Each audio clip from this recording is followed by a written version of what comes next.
Second module, why cash flowing real estate? So 4 ways we look at this, making money in real estate. First, you get the equity buildup with the mortgage pay down by your tenants paying rent.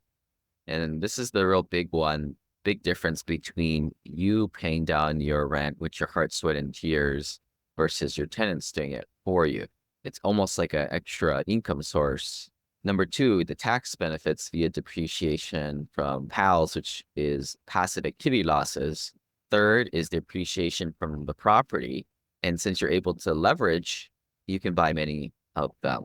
And lastly, the fourth way, cash flow with rent to value ratios. These days, it's hard to hit anything under 1% in single family homes, but with commercial properties, there's a lot of better numbers. And especially when you add in other income, such as a lot of the apartments were able to charge for things like trash valet, late fees, vending machines. When you add all these up, it comes out to quite a bit. And we're going to be digging into each of those. There's an acronym out there, IDEAL. Each of those stand for one of these 4 things. But the way I look at it, I'm a numbers driven guy. The numbers just, when you add up all these 4 different ways you make money with real estate, that's what you compare traditional investment. So we'll break down each of those. First one is that equity buildup. PITI is the principal, interest, taxes, and insurance. As you go through the maturity of the loan in residential real estate, that's 30 years, usually amortized. In the very beginning, a very small portion of your monthly payments, your PITI, goes to your mortgage pay down. That said, as you go through the amortization period, more and more of your monthly mortgage checks goes to building up equity, essentially going right to you. Now, still locked up in the property until you sell it, but at that point, it goes on your balance sheet and it's equity going to you in the long term. And again, this is paid by the tenants, not you.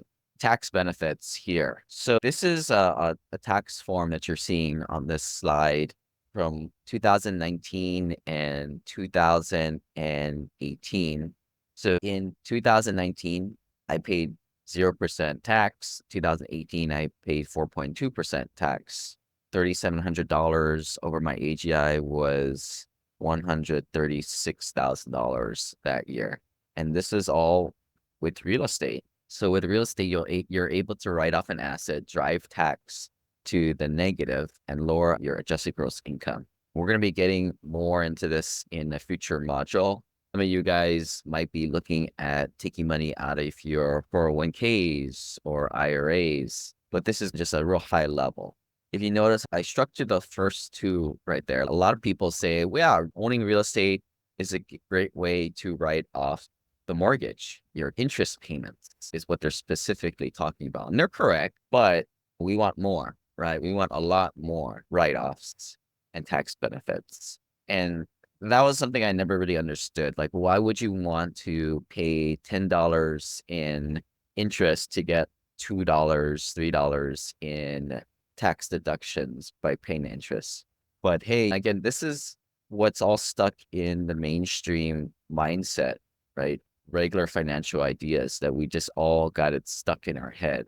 People putting money into 4Ks and Roths.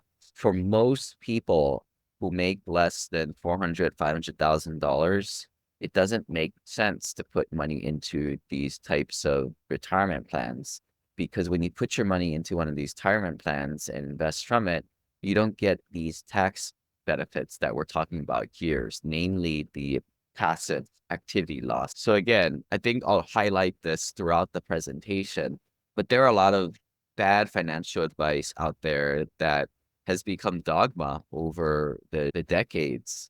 This is why we always tell people, we'll get around our community, get around our group, come to one event and test drive it, or just join our family office Ohana Mastermind with well over 100 investors in there now, and get around a group of people thinking for themselves. Another one, buying a house to live in. Most times in normal financial speak, they say that's a good idea. And yeah, I would agree. Most people are really horrible with their money and they need a forced piggy bank.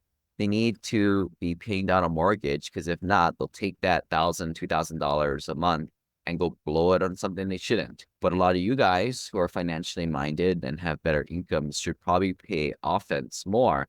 And at least speaking to the younger folks out there in their 20s and 30s, it may make sense to forego buying that primary residence to live and invest first. Speaking from experience, that's what I did in my 20s. That's what really set me up.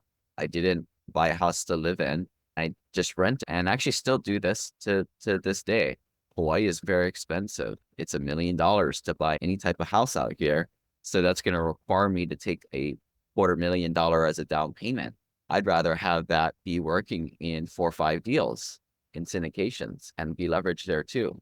But like I mentioned there, I made a lot of these mistakes myself. After graduating college in 2007, I saved about 80 grand to buy this property right here in North Seattle, a neighborhood called Maple Leaf. And I bought it around 2009. Up on the upper right-hand corner is how it appreciated over the years. And this is what's nice about real estate. It goes up most of the time. And we say, do not focus on this appreciation portion. I always say it's icing on the cake, but it does, you're getting this appreciation leverage. So if real estate goes up by 2% and your leverage 20% or 1 to 5, you essentially get 5 times as much return. So instead of 2%, 10% there. Some people play this game where they just buy houses to live in, or they buy little rental properties and they appreciate it. I think it's a great strategy, but there's something later that we'll get into, forced appreciation, which is a much more reliable way of benefiting from residential real estate. The next one I'll highlight is cash flow. This is how you replace today's ordinary income.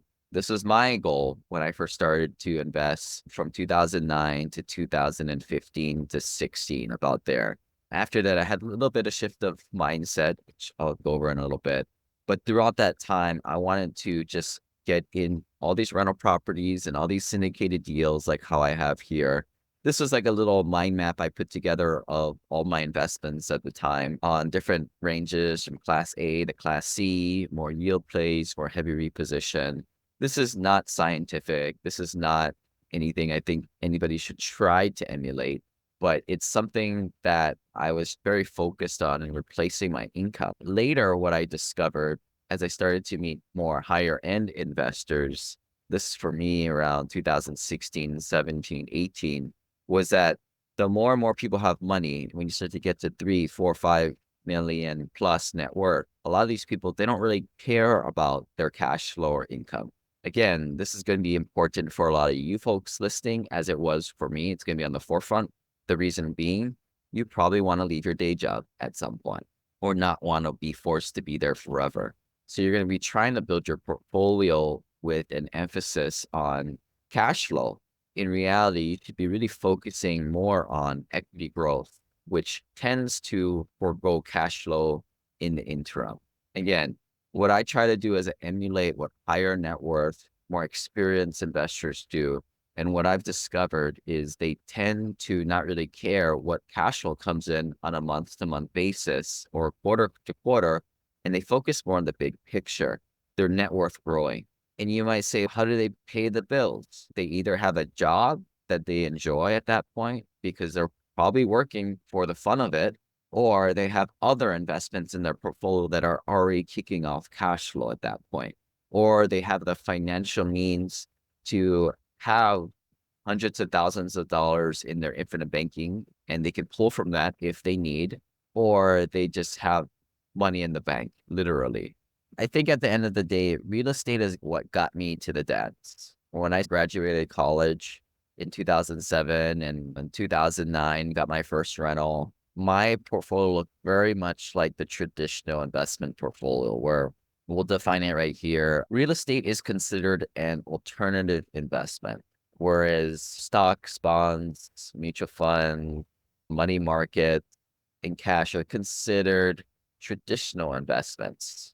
We like alternative investments, at least to get started, until you've hit $3-4 million net worth, because slightly higher returns and the tax benefits that we mentioned earlier. But here's a little chart just to compare different asset classes.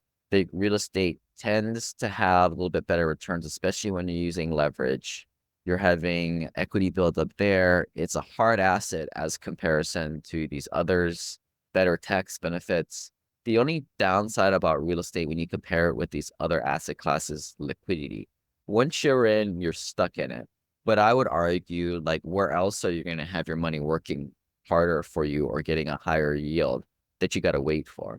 Especially when you get into projects that are value add, they're going to have higher returns, but this component of illiquidity is much more present there because you can't just take the bread out of the oven halfway and pop it out. I had an investor, he was not one of my investors, it was one of these investors from one of these silly forums out there. They said, I don't like these private equity or real estate deals because it's like a boomerang. Like a boomerang, you throw it and you got to wait till it comes back. And you don't really have control when it comes back. And a lot of the unsophisticated investors were like, yeah, that sucked. I don't want to wait. But a lot of more experienced investors who've gone through this say, yeah, man, that's how investing works. Especially when you're doing some type of value add business plan. This thing isn't going to be overnight. Wealth did not come to those who are impatient. So with that in mind, that's the downside of real estate. But if you're in it for the long haul and look, a lot of this is not the get rich quick scheme.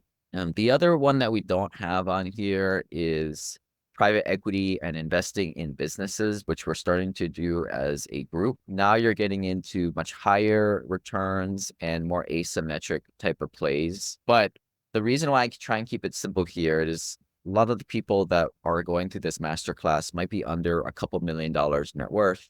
And if you're going by the rubric that I have in my book, The Wealth Elevator, there's a little pull-out chart. And if you are keen enough to look at the asset allocation mix in that chart for folks in the first floor and the basement level of the Wealth Elevator, you're seeing a higher concentration of alternative investments versus traditional investments, stocks, bonds, mutual funds, a lot of the typical financial planner brokered stuff. Now, I try to speak from experience. When I first got started, I had a traditional investment portfolio, wasn't really getting anywhere, was on the 30, 40-year plan. But then I bought a rental property and I was like, wow, this is great. This is a lot of beer money. I need to keep doing this over and over again. Eventually, I had 11 rentals in 2015. And by then, I had just pulled my 401ks and IRAs. I got rid of all that stuff in the Roth. I realized it just wasn't for me. And I needed to use that precious down payment cash to buy more and more rental properties. At that time, I probably had 90 something percent of my net worth in alternative assets, and it worked for me. So I know not everybody's going to be as crazy as I was in my 20s, applying all my money into alternative investments. That said, the Wealth Elevator pullout chart has a little bit more of a mild application of what I personally did. Now, if you're somebody under $1.5 million net worth, you may feel really uncomfortable going over 60% alternatives, even though that may be what you should do. But certainly, I think you need to get above 10, 20%. So everybody's going to have their level of buy-in on this type of stuff. And I'm not such a person to say you must do 46.7% alternative investments. I don't know how you would get that or measure that really. But I think what I'm looking for everybody is like, hey, just incorporate a little bit of real estate, value add, private equity into your portfolio, try it out, and then increase over the years. Sure, that's going to take a lot longer than if you prudently stepped up to 20, 30% and then increase from there as deals started to cash out. But I think we're going after baby steps here because I get it. For a lot of folks out there, this is totally brand new, investing off the beaten path, off of what all your friends, family, coworkers are doing out there in the traditional investments. But when you add up all these ways you make money with real estate, you're making, when I calculated on a whiteboard exercise, about 30%. But that didn't include the bonus here at the end, which is the value add force appreciation portion.